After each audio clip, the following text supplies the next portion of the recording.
दोस्तों, क्या आपने कभी सोचा है कि दूध क्यों फट जाता है, लोहे पर जंग क्यों लगती है और पटाखे जलने पर इतनी रोशनी कैसे निकलती है?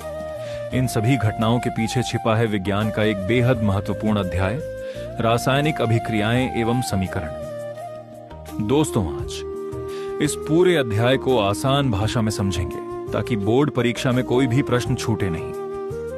जब दो या दो से अधिक पदार्थ मिलकर ऐसे नए पदार्थ बनाते हैं जिनके गुण पहले वाले पदार्थों से अलग होते हैं, तो इसे रासायनिक अभिक्रिया कहते हैं। उदाहरण के लिए, जब मैग्नीशियम की पट्टी को जलाते हैं तो यह चमकदार सफेद प्रकाश के साथ जलती है और सफेद रंग का मैग्नीशियम ऑक्साइड बनाती है। जैसे 2Mg + O2 से 2MgO यानी नया पदार्थ बन गया। इसीलिए यह एक रासायनिक अभिक्रिया है। दोस्तों, अब हम यह जानते हैं कि रासायनिक अभिक्रिया की पहचान कैसे की जाती है। रासायनिक अभिक्रिया होने पर हमें कुछ संकेत दिखाई देते हैं। पहला, रंग बदल जाता है। दूसरा, गैस निकल सकती है। तीसरा, अवक्षेप यानी ठोस पदार्थ बन सकता है। चौथा, तापमान बढ़ या घट सकता है। और पांचवा, प्रकाश उत्पन्न हो सकता है। यदि इनमें से कोई भी परिवर्तन दिखाई दे तो समझ जाइए कि रासायनिक अभिक्रिया हुई है। अब हम बात करते हैं रासायनिक समीकरण की।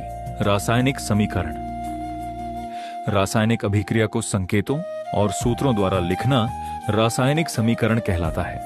हाइड्रोजन प्लस ऑक्सीजन से जल 2H2 + O2 से 2H2। लेकिन ध्यान दीजिए, दोनों ओर परमाणुओं की संख्या समान होनी चाहिए। इसे कहते हैं संतुलित रासायनिक समीकरण। दोस्तों, यही बोर्ड परीक्षा का सबसे महत्वपूर्ण टॉपिक है। अब हम बात करते हैं संतुलित समीकरण की। संतुलित समीकरण, यदि किसी समीकरण में दोनों ओर परमाणुओं की संख्या बराबर नहीं है तो उसे संतुलित करना पड़ता है। उदाहरण, H2 + O2 से H2O।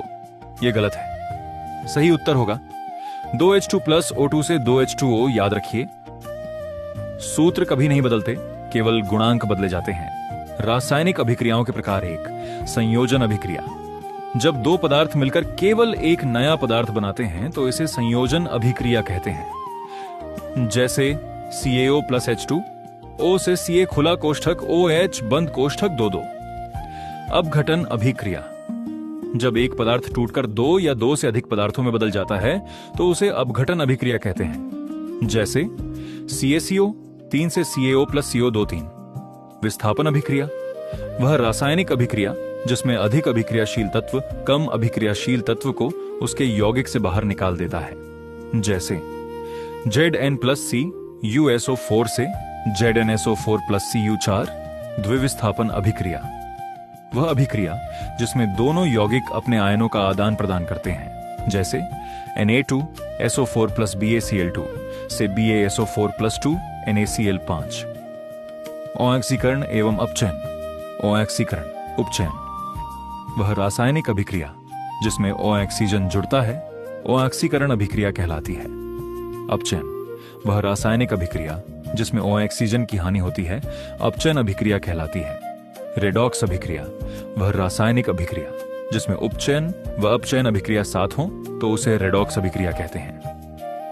संक्षारण, लोहे का हवा और नमी के संपर्क में आकर जंग खाना संक्षारण कहलाता है। इससे धातु कमजोर हो जाती है। इससे बचने के लिए पेंट, ग्रीस या गैल्वेनाइजेशन किया जाता है। विकृत गंधिता, जब तेल और घी से बने खाद्य पदार्थ हवा के संपर्क में आकर खराब होकर बदबू देने लगते हैं तो इसे विकृत गंधिता कहते हैं। इससे बचने के लिए भोजन को बंद डिब्बों में रखा जाता है और एंटीओनेक्सीडेंट मिलाए जाते हैं। दोस्तों, परीक्षा की दृष्टि से महत्वपूर्ण प्रश्न निम्न प्रकार है। एक, रासायनिक अभिक्रिया की परिभाषा। 2. रासायनिक अभिक्रिया के 5 संकेत। 3. संतुलित समीकरण। 4. 5 प्रकार की अभिक्रियाएं। 5. संक्षारण। 6. विकृत गंधिता। इन विषयों से हर साल प्रश्न पूछे जाते हैं। दोस्तों, यदि आपको यह वीडियो पसंद आया हो तो इसे लाइक करें, अपने दोस्तों के साथ शेयर करें और कक्षा 10 विज्ञान के सभी अध्याय आसान भाषा में सीखने के लिए हमारे चैनल को सब्सक्राइब करना न भूलें। अगले वीडियो में मिलेंगे एक नए अध्याय के साथ। धन्यवाद।